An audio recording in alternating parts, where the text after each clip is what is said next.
Right, so take it from me. Millennials are nearly perfect. I'll go with that. But if they need some dating advice, Ashley has a guest who can help. Yes, we do. That's why I said Good nearly morning. perfect. Yes, today let's go ahead and welcome Tonya TKO, if I'm saying that correctly. Tonya, good morning. Hi, good morning. It's Tonya TKO. TKO, How are you? good. How are you? Good to see you.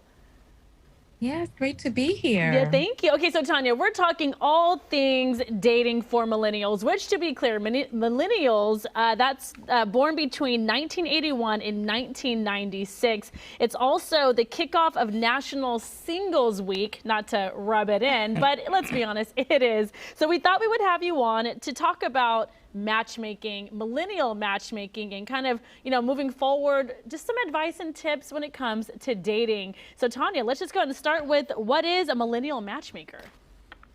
Well, a millennial matchmaker is someone who specifically works with people between the ages of 26 and 41. Well, millennials are between the ages of 26 and 41 right now, to help them get into loving, healthy relationships which lead to marriage. Yeah, it's very difficult. I'm a millennial, so I understand kind of how difficult it is to date. But what do millennials have when dating, or what issues, rather, do we all have when it comes to dating? Well, we're in a really special time right now because, millennials are the generation after Gen X. And Gen X came before the boomers. So you can imagine that there is, with the influx of online dating, it has changed the landscape of relationships quite a bit. Have you ever heard of the paradox of choice? No. Well, the paradox of choice is when you're presented with too many choices, too many options, you're more likely to choose none, and the ones that you do choose, you're more likely to be unhappy with. So with the onset of online dating and people coming into contact with a lot of different choices and options, it gives sometimes a bit of overwhelm from people being able to make a choice. It's difficult. So let's go ahead and talk about tips then. What tips do you have for millennials looking for love? I'd say be realistic with your deal breakers. What I'm hearing a lot of are people with superficial ideals for things that'll look good on the gram. A girl who's the baddie, or a guy who's over 6 feet, or making an exorbitant amount of money. But when you look at the data, at the number of people who actually are over 6 feet, and the number of people who are making over $75,000, millennials are in a special category in which this is the first generation in which a man cannot support a family buy a home and support a family on one income alone.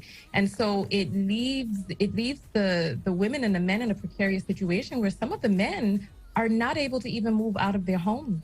So be realistic with what it is that you need. Expect to get 80% of what you want, 20% of what you're willing to work with.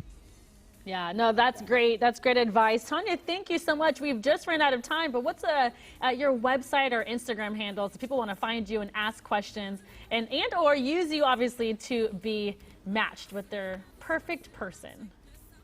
It's TonyaTKO.com and at Tonya TKO on all platforms, and that's Tonya with an O. All right. Hold on. Okay. Tonya, this is Tina, the boomer. Let's say, do you find people are still getting married? The millennials, are they still getting married?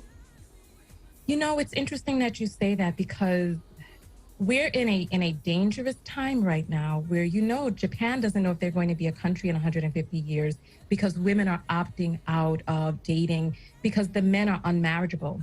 In this country, we're also seeing something similar. I don't know if you saw the article that went viral in Psychology Today, where it talked about the rise of single, lonely men because they're not willing to do the work internally to make sure that they're good partners. This is also one of the first generations where men have to be good partners in order to get married. Back in the boomer generation and the silent generation, men could come however they wanted because women were trapped into marriage, but no more. All right, Tonya, we got to get going here. We're running out of time. Thank you so much.